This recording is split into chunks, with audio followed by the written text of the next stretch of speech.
po, palang araw po sa atin lahat mga ka-channel. Ayan, nakalimutan na pala natin mag-intro kanina dahil sa sobrang excited natin ay agaran tayong bumaba at sa pagbiyahe namin ay di ko nakuna ng mga detalye.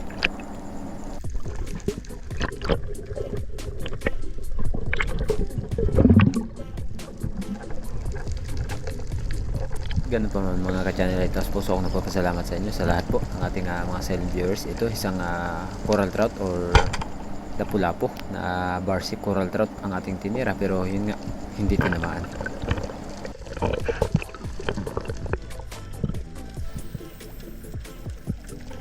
Another pagsisid mga ka-channel, isang coral trout na naman ang nagpakita. At bago ang lahat ay Merry Christmas po sa inyong lahat, lalong lalo na po sa ating mga solid viewers. At pasensya na po kayo kung bakit madalas ay walang voice over ang ating mga video na ginagawa.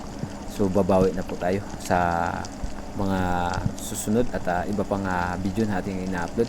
At ito, hindi ko minadali dahil nasa tapat ng bato.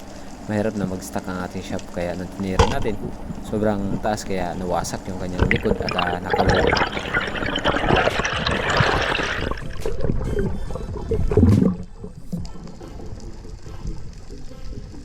Pagkatapos natin makapagpahinga ng ilang minuto ay nag-dive tayo ulit dito sa bandang unahan dahil mayroon tayong nakikita na panibagong target. Pero yun nga, dito na sa mga territorial or mga malilit, isang labahita ang ating naging unang isda sa pagkakataong ito at tinamaan naman.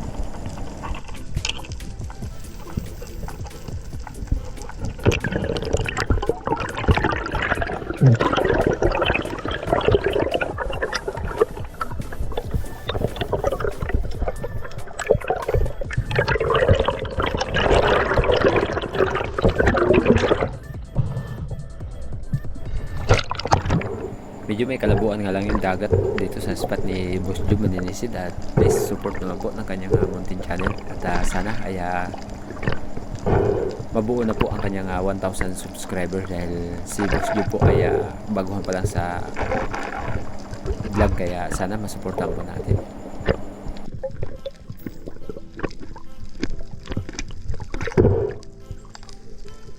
Yan, shoutout po tayo kay Kuya Larry Santi, kay Sir Ter Sumunod at Lario ng Team Noranda ng Canada, kay Bay Benji na nandiyan po sa US, kay Sir Bontasio ng Canada, and sa lahat po ng ating mga sulit, and shoutout po kay Mr. and Mrs. Contreras. Sana lagi po kayo mag-iingat at God bless po.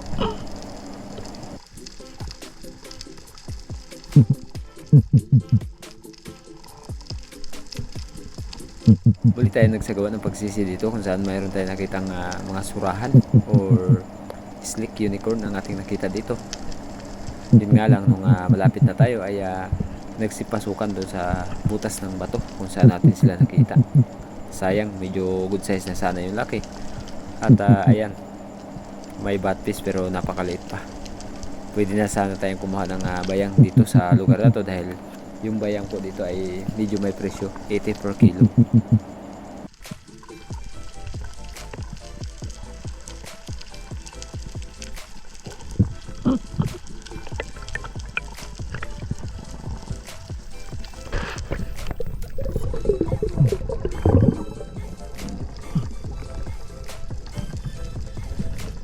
Muli tayo nagsagawa ng pagsisi dito mga ka-channel dahil inistorbo ko or binulabog ko talaga ng gusto itong grupo ng mga labahita dahil goods na rin yung laki nila at may presyo yung mga labahita dito.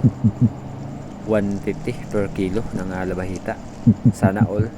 Samantalang dun sa amin halos ibigay mo na lang yung mga ganitong uri ng mga isda.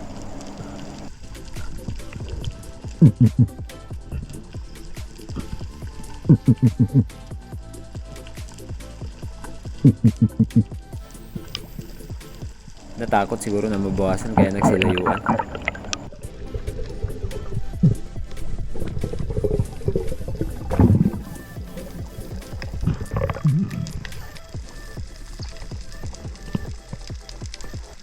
Another pagdive mga ka-channel kung saan nakakita tayo ng singsingan, uri ng surahan na may kulay dilaw sa kanyang buntot at napakataba ng isda na to.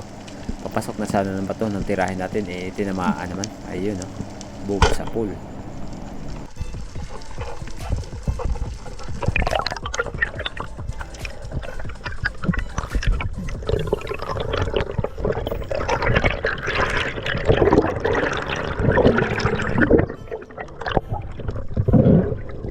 At syempre mga ka-channel, maraming salamat po sa lahat po ng ating mga tao na nakasalamuha dito sa bayan ng Berto, na nagpa-picture at nakipag-meet sa atin, na hindi man po natin sila lahat kabisado ang kanilang mga pangalan. Ako po ay taos puso nagpapasalamat sa inyo at shoutout po sa inyo lahat.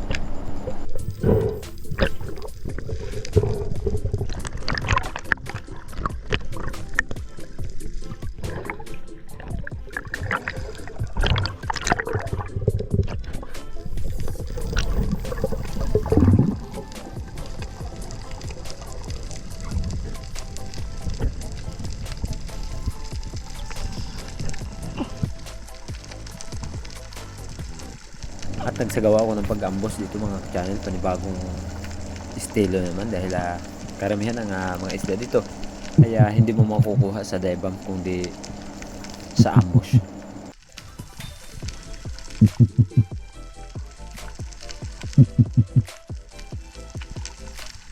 Ang dami ng dalang bukid or bilason sa spot na to, kaya tinimingan ko na magbawas ng isang piraso.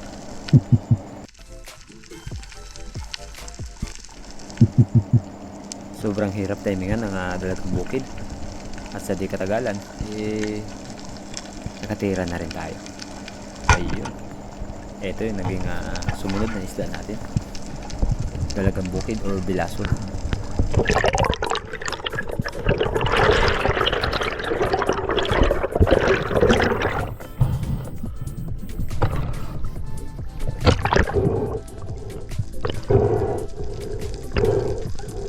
Hindi lang sa kanila masarap ang dalagang bukid, masarap din siya sa pinirito, sinabaw at ano pang luto na gusto mo.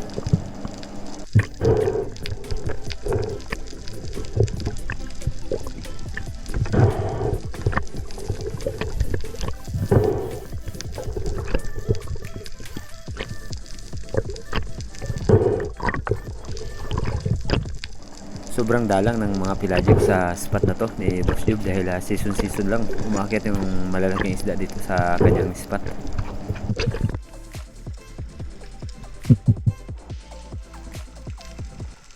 Isang malaguno or green jumpies yung nagpakita dito sa atin, kaya medyo may kalayuan at hindi ko pinilit na tirahin. Magiging mailap lang kapag hindi ito tinamaan.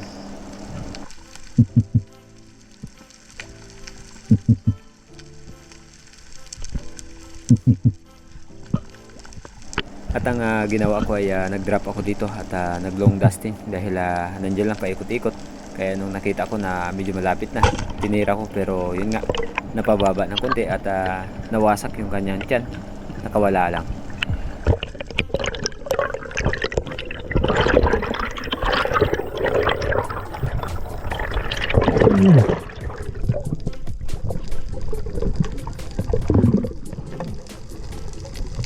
Another ambush mga ka-channel, same spot pa rin kung saan natin napana yung green jumpies or malaguno.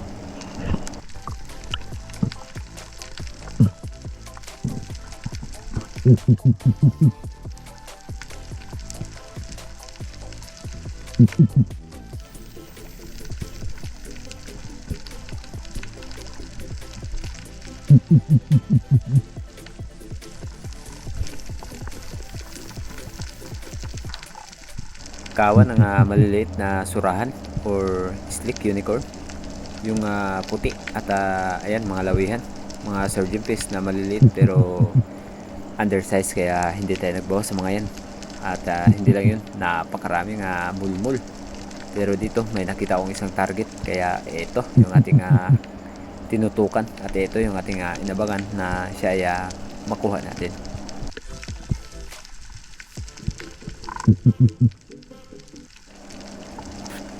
Tinira ko ay buti na lang hindi nag-stuck sa bato yung ating shop. Mahirap kapag naiwan to, sayang.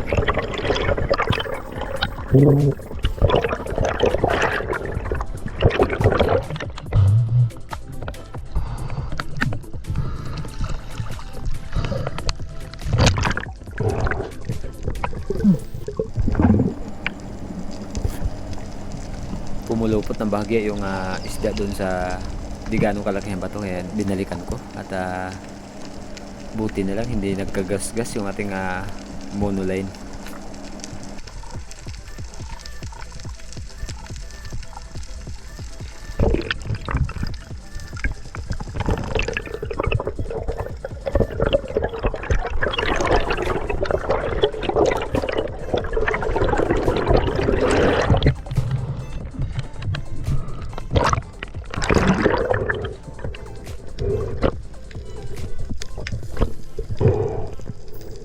Minsan ka lang makakahuli ng ganitong uri ng mga isda dahil ang ganitong uri ng isda ay talagang napakailap. Mas mailat pa ito sa Malaguno.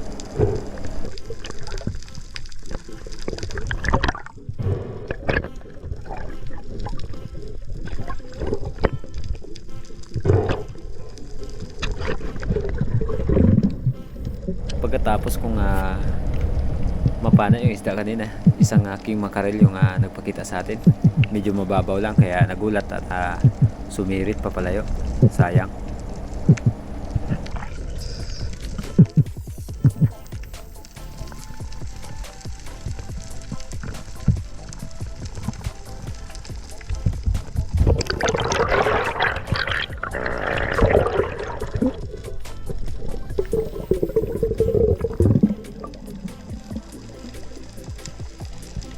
Sa unahan lang ng kaunti kung saan natin nakita yung tangigi ay may nakita tayong mga surahan, pero parang mga bala na pakatulin.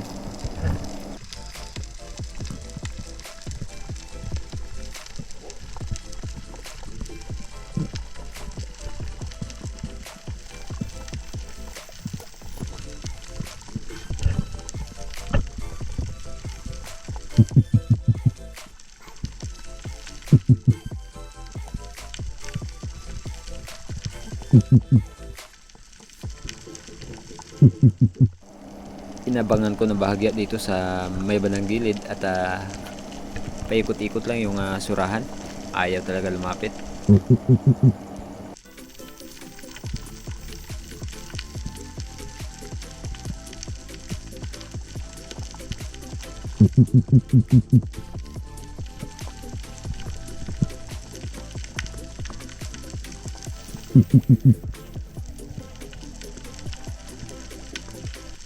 Ayaw talaga lumapit hanggang sa naubusan na tayo ng hangin at umahon na tayo muli.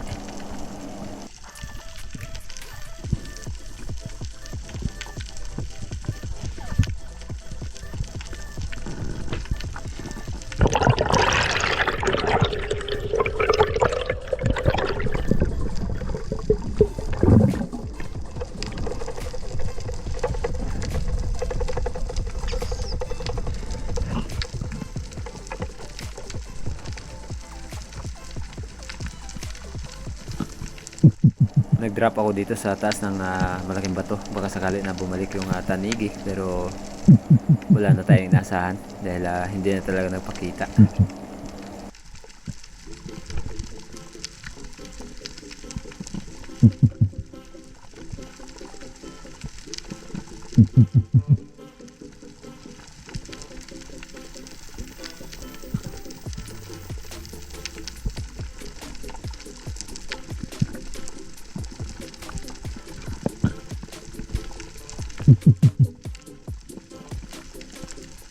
Maganda naman sana talaga yung spot ni Boss Job.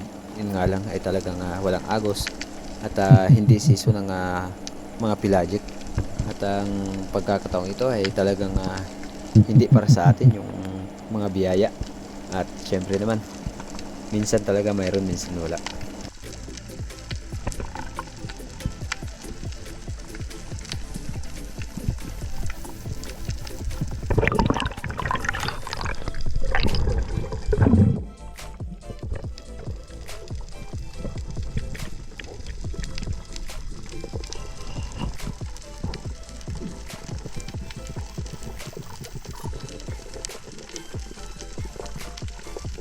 Pagdating ko dito sa unahan ay nakita ko dito si Boss Job maninisid na nakapana ng surahan.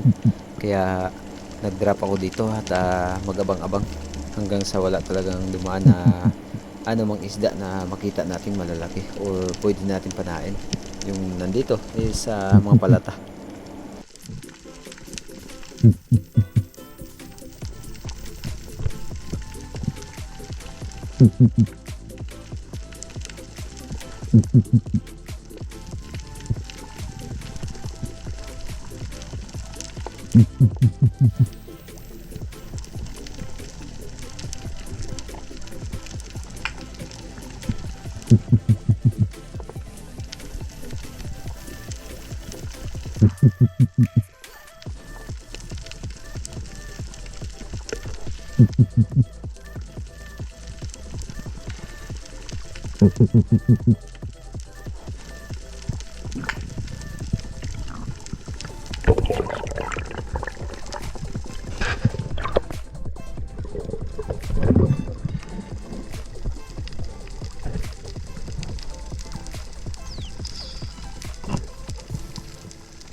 Ilang oras na rin ang mga nakalipas at ayun nga, hindi pa tayo nakadagdag.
At syempre, sisid lang tayo ng sisid, baka sakali na makakimpo din tayo.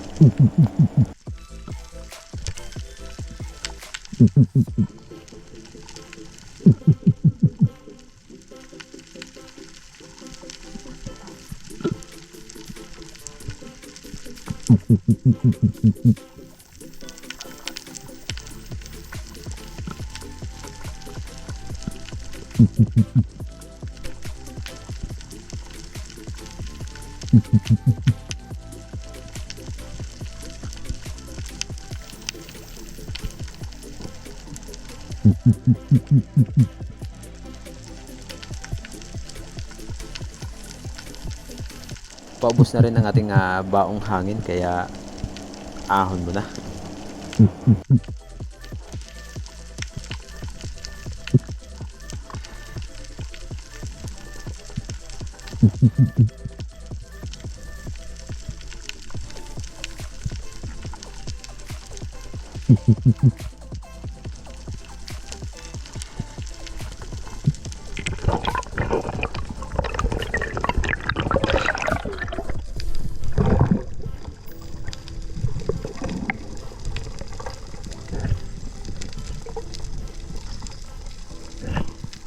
At maya maya lang ay binalikan ko itong bato kung saan tayo nakakita ng surahan, dahil may butas yung taas. Karamihan kasi sa mga may butas na ganito, kung hindi lubah, may mga pugitan na nagtatago.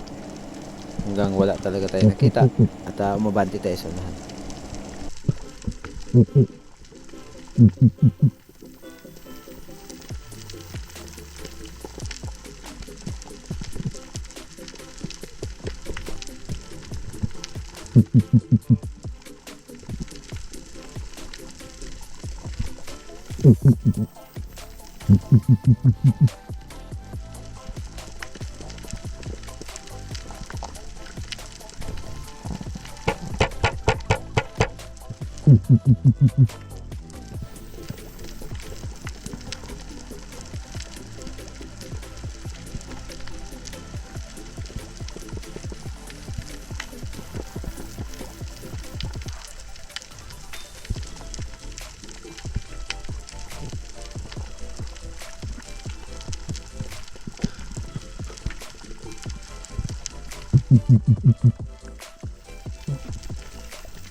At pabago-bago yung visibility ng dagat mga ka-channel pagdating mo sa unahan. Medyo madilaw at medyo malabo.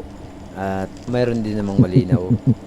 Kaya siguro dulot ng wala ding agos at matamlay ang pagkakataong ito. Kaya madalang tayo makakita ng mga pelagic or malalaking isda. At ayan, para tayo na sa Indonesia. Ang dami ng mga surahan, slick unicorn, pero ayun nga ay ayaw lumapit.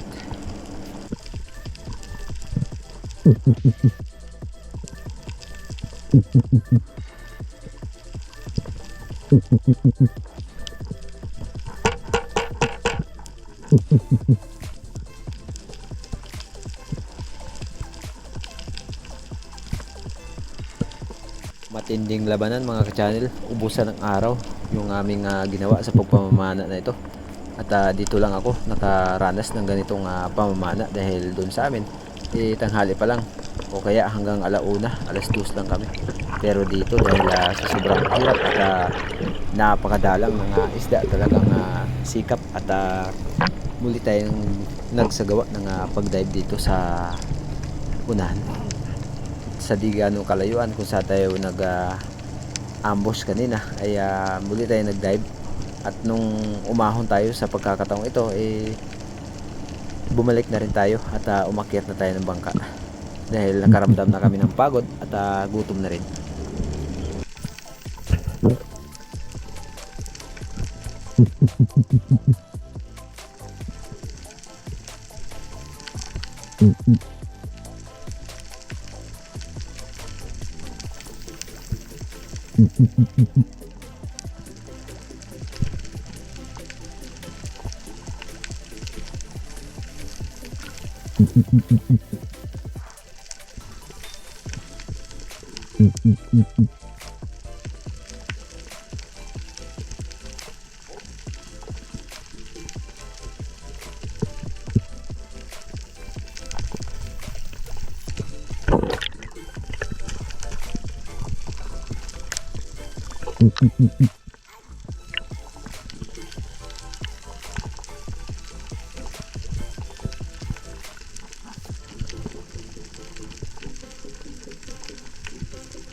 Kaya nung pag-ahon ko at pagbalik natin ng bangka, nagpaapoy na pala si Joy Adventure para makapag-ihaw kami ng mapagsalusaluhan namin.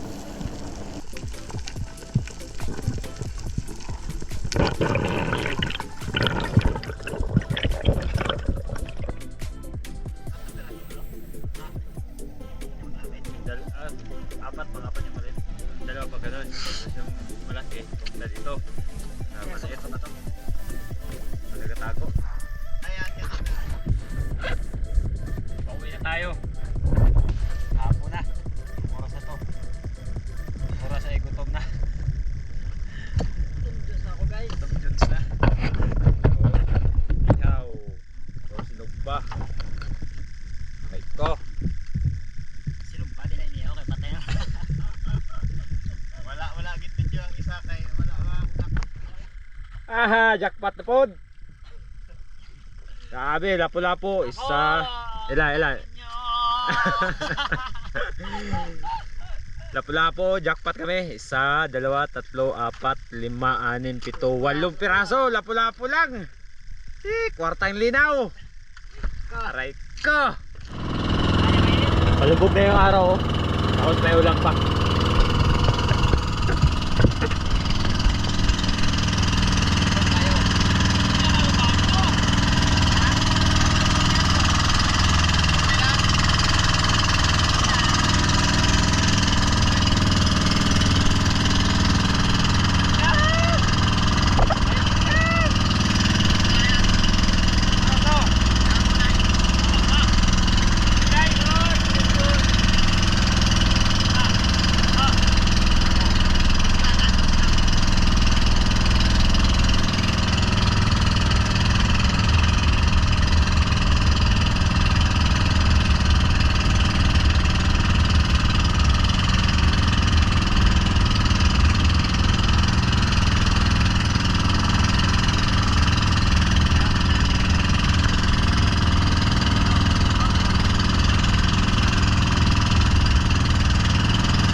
Bro, punta na kami.